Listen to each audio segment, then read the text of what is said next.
विपिन जी, जो बातें मनीष जी कह रहे, चलिए ये तो हम देखेंगे कि लोगों के लिए ये कितना प्रैक्टिकल होगा, क्योंकि वर्क फ्रॉम होम कर लेना कोई बड़ी बात नहीं। चलिए कंपनियां अगर साथ देंगी तो वर्क फ्रॉम होम भी हो जाएगा, बाकी चीजें भी हो जाएंगी। लेकिन दूसरी तरफ विपिन जी, एक बात तो ये भी है ना सर, कि जो युद्ध है वो तो रुक नहीं रहा, वहां पर तो स्थितियां कमोवेश खराब होती चली जा रही है। क्या आने वाले समय में ये जो बातें कही जा रही है, इसका कुछ कठोर वर्जन भी सामने आएगा? देखिए, भविष्य की भविष्यवाणी करना तो बड़ा मुश्किल काम हो जाएगा, लेकिन एक बात तय है कि दो चीजों की तरफ हम लोगों को तवज्जो देनी चाहिए। अगर हम हिंदुस्तान के संदर्भ से बात करते हैं कि एक ऑल्टरनेट सप्लायर्स की तरफ अब समय आ गया है कि यहाँ पर बिल्कुल मुस्तैदी से सोच जानी चाहिए। साथ साथ स्ट्रेटेजिक पेट्रोलियम रिजर्व्स, ये दो क्षेत्र हैं जहां अब हम लोगों को बिल्कुल नजरअंदाज नहीं कर सकते। पूरा फोकस वहां होना चाहिए, ध्यान केंद्रित होना चाहिए।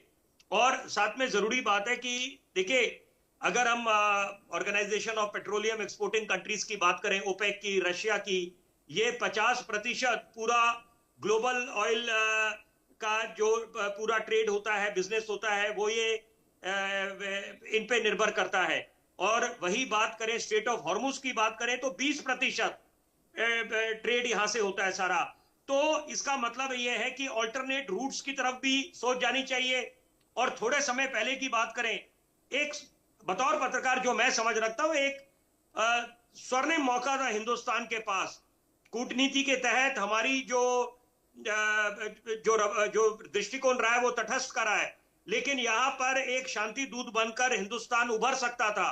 जो पाकिस्तान ने एक अपनी पहल करी, वो अलग बात है, फजीयत करा दी है, पूरा कुछ निकला नहीं है जितने शांति वार्ता हुए।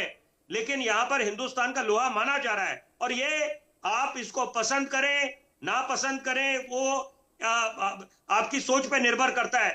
लेकिन एक हकीकत है कि यहां पर प्रधानमंत्री जो शीर्ष नेतृत्व है, उनको बिल्कुल उनका लोहा भी माना जा रहा है, और उनका जो करिश्माई नेतृत्व है वो तो वॉशिंगटन पोस्ट ने भी उसको माना है, जो खासतौर पे पश्चिम बंगाल में जीत दर्ज करी है। तो देखिए, किसी ना किसी को यहां पर बीच में शांति दूत बन के उभरना चाहिए था, क्योंकि पहले देखें जब आर्थिक मंदी का दौर आया, ग्लोबल रिसेशन, चीन और अमेरिका की आपस की तकरार तनातनी चलती रही, जिसके कारण बड़ी बड़ी मुल्कों की अर्थव्यवस्था ग्रस्त हुई, सीधा असर हुआ। तो यहां पर ये किसी के हित में नहीं है, किसी की भलाई नहीं होने वाली। युद्ध होता है, महामारी आए तो वो समझ आता है किसी के हाथ में नहीं है, लेकिन युद्ध वाली जो परिस्थितियां जब उत्पन्न होती हैं तो वहां पर निश्चित बात है किसी मुल्क को आगे आना चाहिए। और क्योंकि हिंदुस्तान के कदम आगे बढ़ रहे हैं कि हम महाशक्ति भी आने वाले वक्त में बनेंगे, हमारा एक सपना है विकसित भारत 2047 का। और सही मायने में कोरोना काल एक बड़ी जरूरी बात। कोरोना काल में अमूमन कहा जाता था कि हम लोग लेते हैं बाकी मुल्कों से, लेकिन कोरोना काल में हमने ये साबित कर दिया कि हम एक डोनर नेशन बन के उभरे।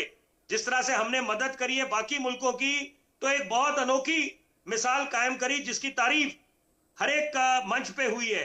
तो यहाँ पर अब ये क्योंकि ऐसी एक चुनौती बनी हुई है, तो यहाँ पर युद्ध स्तर पे उतरना भी पड़ेगा और सबको अपनी भूमिका भी निभानी पड़ेगी। साथ में आउट ऑफ द बॉक्स सोचने की आवश्यकता है। बिल्कुल सही कह रहे हैं आप सर। और चलिए अब क्योंकि